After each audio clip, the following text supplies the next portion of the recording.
Hello, book people. I am here with my TBR for July 2015. Normally, I record my TBRs, publish my TBRs on the last Thursday of the month, but for some reason, I didn't realize it was the last Thursday of the month.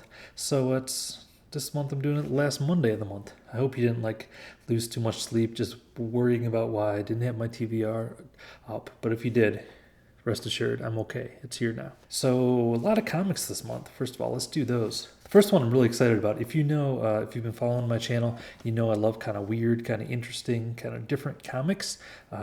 Stuff like Planetary, stuff like, I can't think of any other examples, Mind Management.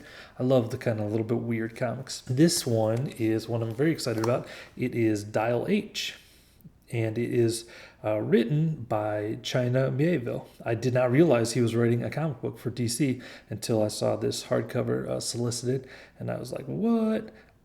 So very interested to see what his take on a DC comic is. Dial H is kind of an old comic that's been revived here. This is the complete series. I think it's 19 issues, maybe. Is that right? 19 issues? Doesn't look like it's 19 issues. Maybe it's a little less. But anyway, the concept here is that you got this guy who discovers this phone booth, and when he dials the numbers that spell out the word hero, 4376, he transforms into a hero to save the day. But what makes it weird and interesting is he doesn't ever know exactly what type of hero he's going to change into. There's all sorts of super weird, bizarre stuff like Chimney Boy, the human chimney is one, and what are some of the others? The Iron Snail, the human virus, Shamanticore. It's supposed to be very bizarre, but also very good. I hear good things about it. This is also the first of DC's New 52 deluxe hardcovers, and I really like the way they look. I may pick up some more of these when they start putting more out. So, interested to see what China Mieville does with a DC comic. Next up, I have a complete series of Why the Last Man. I've been collecting these deluxe hardcovers for a while now, and I finally got the last one. So I really like the way they all look on the shelf together. But I've only ever read the first, I think, 2 trades of this. So very excited to read the rest. I really like Brian K. Vaughan. I love Runaways. I love some of his other stuff he did. I actually really like his work on Buffy. He's done a lot of really cool stuff. Of course, Saga. But this is, a work of his that's definitely in my wheelhouse. That seems like something I would like a lot. And I did like the first 2 installments that I read, the first 2 trades. So looking forward to reading the whole thing. It's 5 volumes, and as you can see, the last couple I still even have the plastic on. For the Year of the Kazmir, I'm honored, excited, pleased to be the host of the Year of Kazmir for this month. And it's a great book. It is The Way of Kings.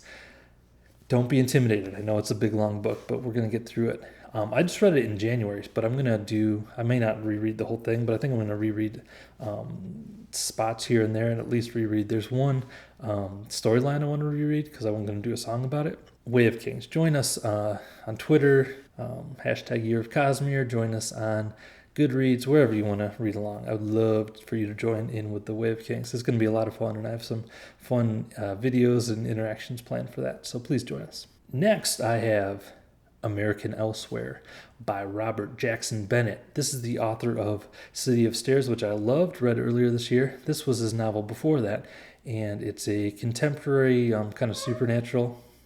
That's my dog. It's a contemporary supernatural thriller about a small town that's too good to be true. One of my favorite types of story. I call them the small town with the secret stories, and I might do a video about those and what are some of my favorite small town with the secret stories later in the month. Also, I'm going to be reading Armada this month by Ernest Cline, who of course is the author of Ready Player One. I know almost nothing about Armada, and that is on purpose. I'm sure it'll have to do with pop culture, and there'll be lots of geeky stuff in it, but I don't really want to know too much about it before I read it. And man, can you hear my dog drinking that water? That's loud. I don't want to know too much about it, so I know some booktubers already have advanced reader copies and stuff like that, but I'm going to be avoiding their reviews until I check it out for myself, because I really want to. That's a treat I want to savor unspoiled. Finally, I'm going to be reading the next 2 books in the Harry Dresden series, which is Summer Night and Death Masks, which are books 4 and 5. I really liked book 3 a lot. That was Grave Peril, and I'm interested to see where the series goes from here. And So I'm looking forward to those. That is what I'm going to be reading this month. I hope you have a great reading month. Thank you so much for watching. I will talk to you next time. Bye.